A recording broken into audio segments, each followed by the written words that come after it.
Coucou, bonjour, bon week-end, le lundi à samedi. Bonsoir, ceux qui vous l'ont dit pourquoi et au dépend de quand on va vous y a encore bonjour, bonsoir et surtout bon week-end parce que le l'autre là samedi. Alors bandeko le lundi à samedi, je me suis dit Alexa week-end vous été, on a partagé na bino le sous moi recette mon sous ya sika. Alors on a lelo na c'était là qui ko la bino encore pour la bino ndenge na kolamba soso nanga ya KFC lelo na kolamba soso ya KFC. Alors on a présenté bino lelo soso nangai ndenge na ko saisonner yango nano. Alors dans un premier temps on a la bino soso yango yo soso na biso eza soso ya pété. Eza soso ya pété. Eza soso ya pété. Ngai lelo na préféré kaka ko salela cuisse. Alors les gens ont un problème té au plus aux parties non sur la soso au plus aux soso mobimba au sein nayo KFC. Mais là aujourd'hui j'avais préféré justement utiliser kaka ba cuisse. Yangwana yango déjà na sina sukuli yango très bien cuisse na biso. Alors biloko o na osalela et kozala sauce tozana nani spice na biso ya chicken, spice na biso ya chicken. Tozana ginger na biso, tozana ail na biso. Toza na Kib Magie na biso, toza pe na beni na biso, soki kosenga biso pe mwa mungwa ndambu, tokobakisa pe mwa mungwa. Alors, c'est au moins ça.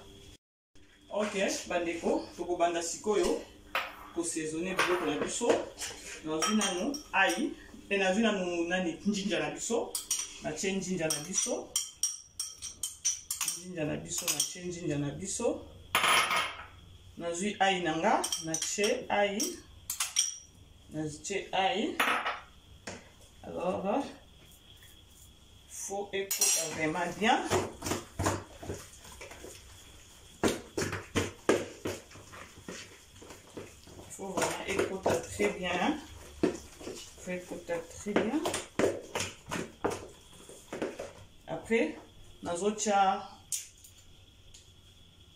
spice na biso ya chicken. Spice na biso donc ya soso quoi. Spice na biso ya soso. Na che. On va chaper Kib Magie na biso. Kib Magie na biso pe eza ya soso pe kaka.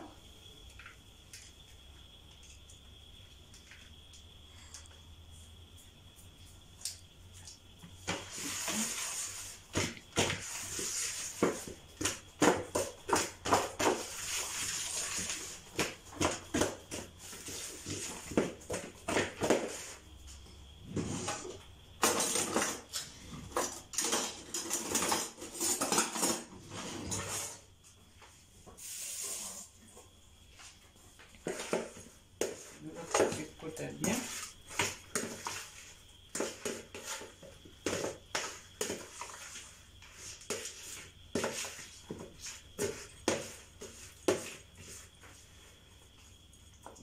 Bien, siko awa funa mekama mungwa kwa na yeba soki ekoki soki ekoki te parce que ba spice na biso pe na mwa mungwa. Alors là ça va. On bakisa kaka beni muke je crois to bakisa sou mungwa te parce que na moni déjà ba spice on a che c'est bon.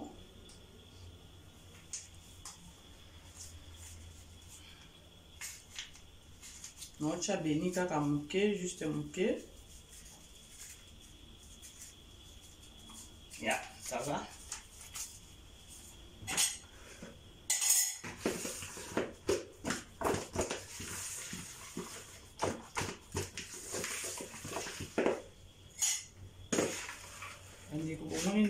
Sala donc les spice na biso to chila nani soso na biso to sala chicken KFC. Donc KFC ça soso pour bita mon système KFC. Alors on a mode kozala je crois na ni pe na bakisa moi poivron noir muke kaka.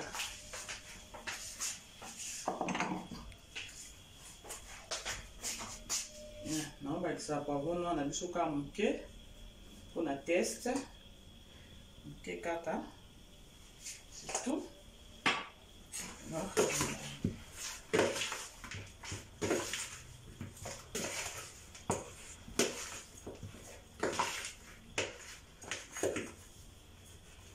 Faut vraiment ail, nan ginger, faut to bengi tangawizi quoi.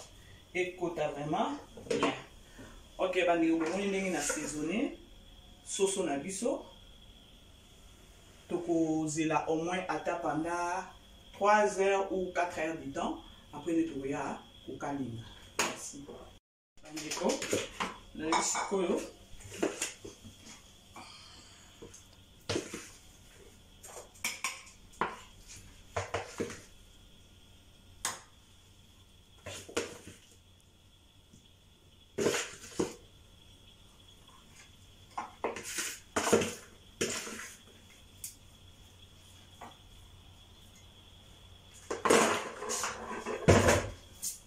Ok, bandeko, nazo kanango, on a juste 3h30 ou bien 4 heures du temps.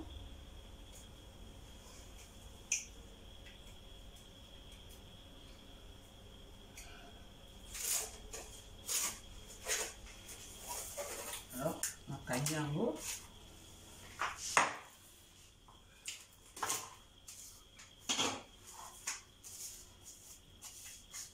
On a saisonné très bien.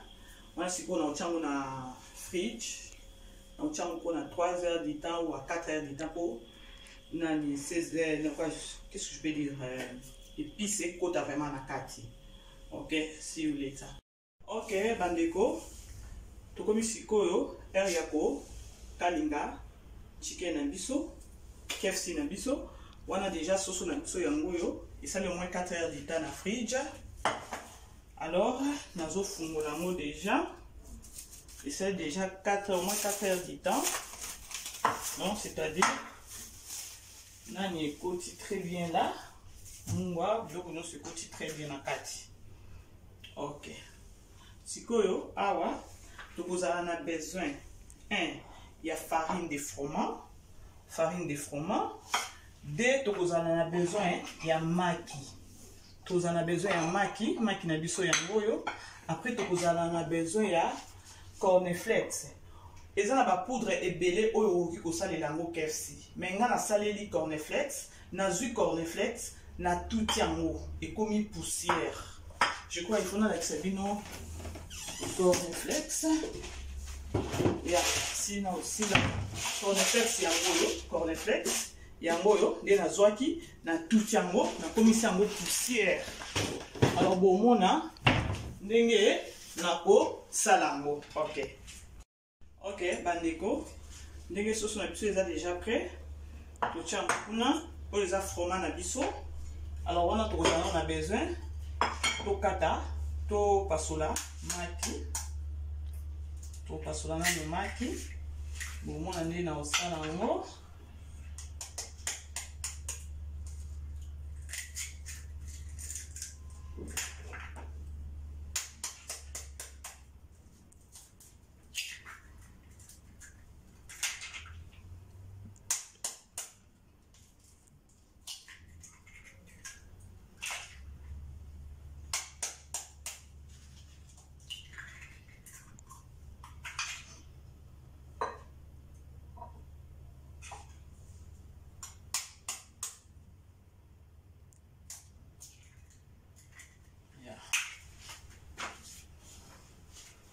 Maki na biso, ce qu'on a bêta tango.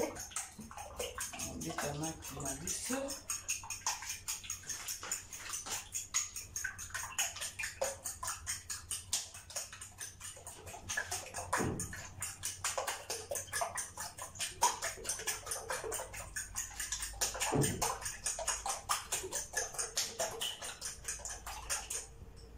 Ok. Après awa, normalement ndenge boye na kocha spice, faut kocha spice na kati ya maki na biso. Alors nazocha beni na biso, nazocha mwa ndambo ya beni na biso na kati. Et dépendre na spice oyo yo lingi oki otia pe spice ya pilipili. Alors ngande naza na mwana awa moyen natia pilipili eza te. Alors natie kaka ndambu ya beni et puis nazotia ndambu ya black pepper, poivron noir na biso. Natia ndambu na kati pona test. Alors maki na yo kotika yango bongo te, il faut kako tia mwa spice pona goût. Ça. Après na obakisa mungu mke. Mungu na biso mke kaka.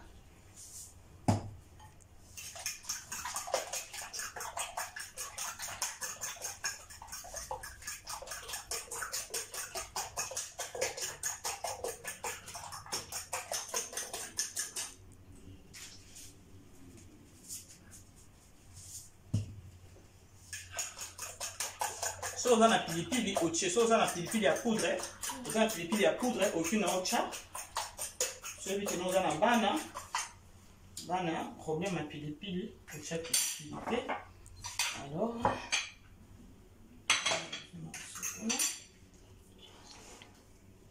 ok. Je crois bandeko nangi siko na sala nangi siko na mélanger yango pour ebimisela biso chicken ya KFC. Alors to bana neni nasuka maboko nanga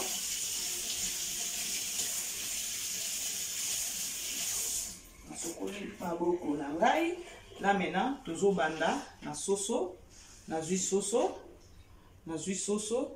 na tie yango na fromage na biso obalusango très bien. On va sentir vraiment très bien. Écoute, vraiment très bien là. Après, ok, na maki. Alors, au pointant le sauce na katiwana, au tiango kuna, au tché, au balusango très bien là. Aussi ici, ok, si qu'on a cornflakes na biso. Au balusi suswana, au balusi très bien là. Yango yo, alors na tiango na no mpanzi. Là c'est la si on a beaucoup là. OK. Tout ça la yami balé yango wana na tiango lisusu na kati ya fromage na biso.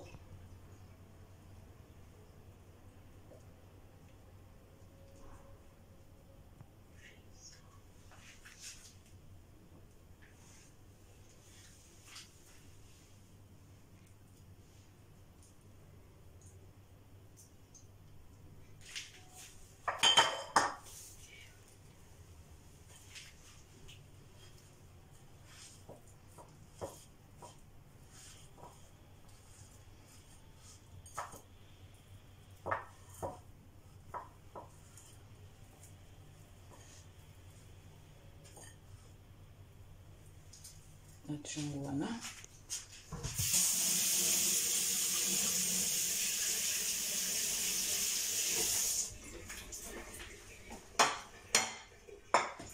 Okay, na ya misatu.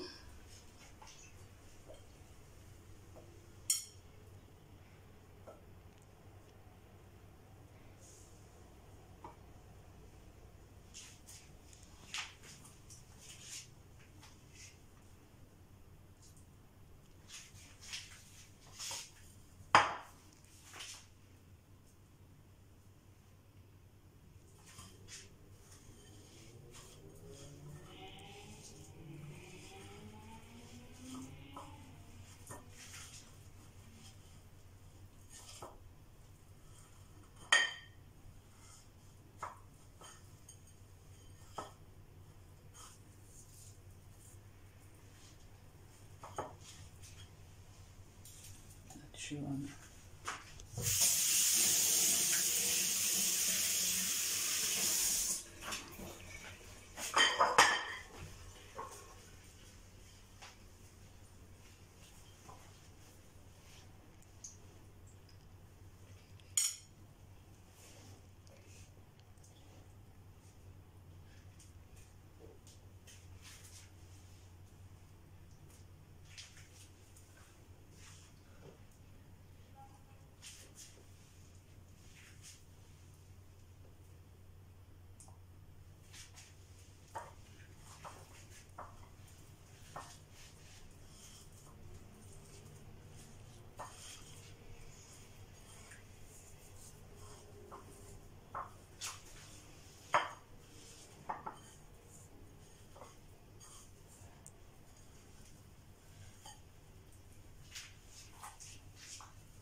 Il faut make sure soso na yo tango saisonner yango, soso na yo tango saisonner yango, otika yango au moins 3 heures à 4 heures de temps pour épice wana ekota na kati. C'est ça ouais.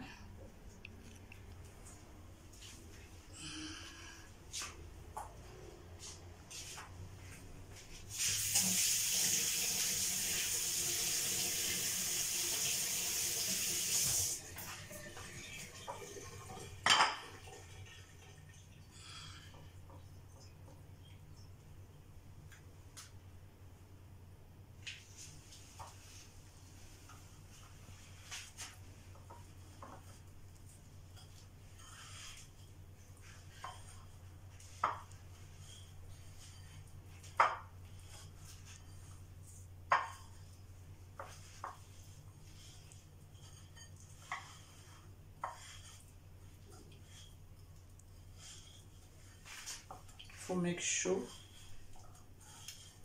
les organes et là dans les autres oignons sont très bien là. Voilà.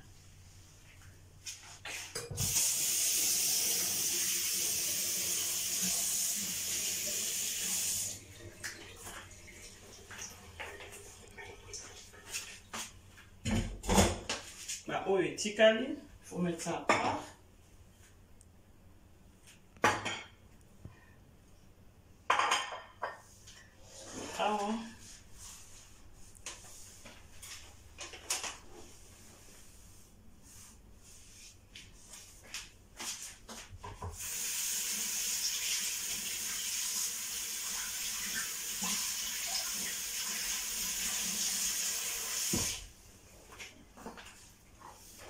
Je crois bandeko bomoni chicken na biso ndenge komi ndenge na saisonna kiango ndenge na sali na minute oyo etika kaka to sa nini to kalinga. Alors je crois bomoni ndenge na sali étape nyonso na la kisibino.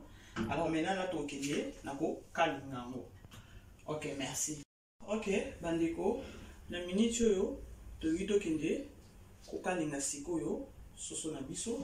Tozo bandana mafuta na biso na nzungu.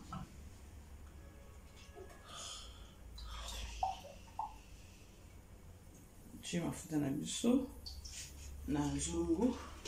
Wana sikoyo tukozela mwa moke.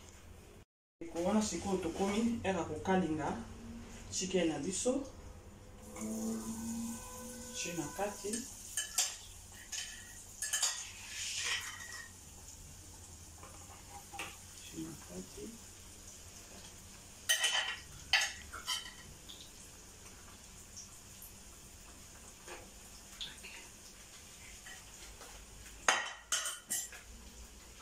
C'est bon.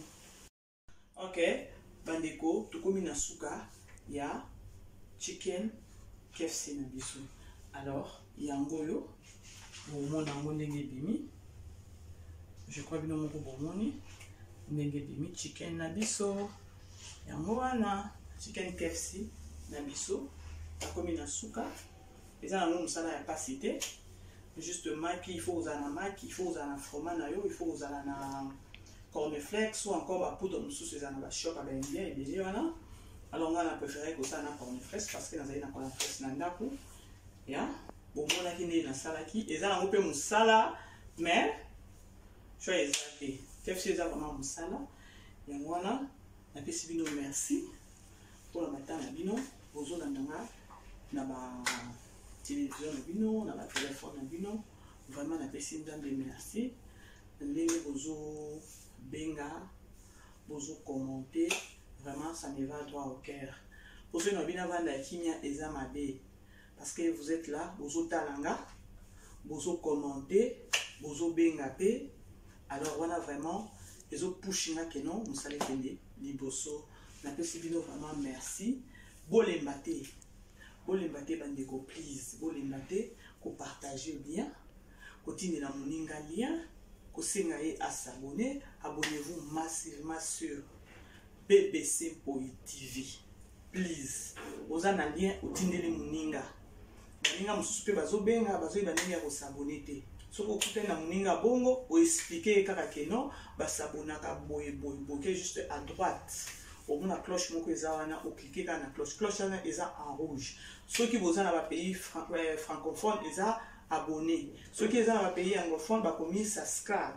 Alors eza en rouge. Ceux qui cliquer ka wana automatiquement échanger comme en noir. S'abonner. Et puis le comment ya makasité ou ya ninité. Alors c'est au moins ça. La Facebook vraiment merci. Beau partager ba lien nangai, beau commenter ba lien nangai vraiment pour ça nanga ekele biso. Na komi na suka ya elubu na biso ya lelo. Lelo na ba ina sala bino ne za weekend, na sala bino soso ya KFC. Alors pour la suka na occupé ko bosana père spirituel nanga te parce que il est là. Azo sambela po na ngai ba parents na ngai spirituel vraiment baza ba parents moko oyo bazo sunganga na mabondeli bazo sunganga na musala nazo sala ba conseil makambo ebele vraiment il faut toujours nazalaka reconnaissante de ma père na ba parents na ngai spirituel oyo eza pasteur Li Kitenge na maman na ngai ma mère spirituelle maman Grâce Kitenge vraiment. Maman, papa, vraiment merci pour sa porte et tout là, vraiment, que mon Dieu se souvient de vous, que mon Dieu se souvient de votre famille, vraiment, avec, avec votre ministère. Nous avons vraiment à mon avis, non. Merci, Bandeko, Tokomi Nasuka. Ya, et le Bunabiso, je crois, Lilobananga Yasuke Kozalang, bye bye.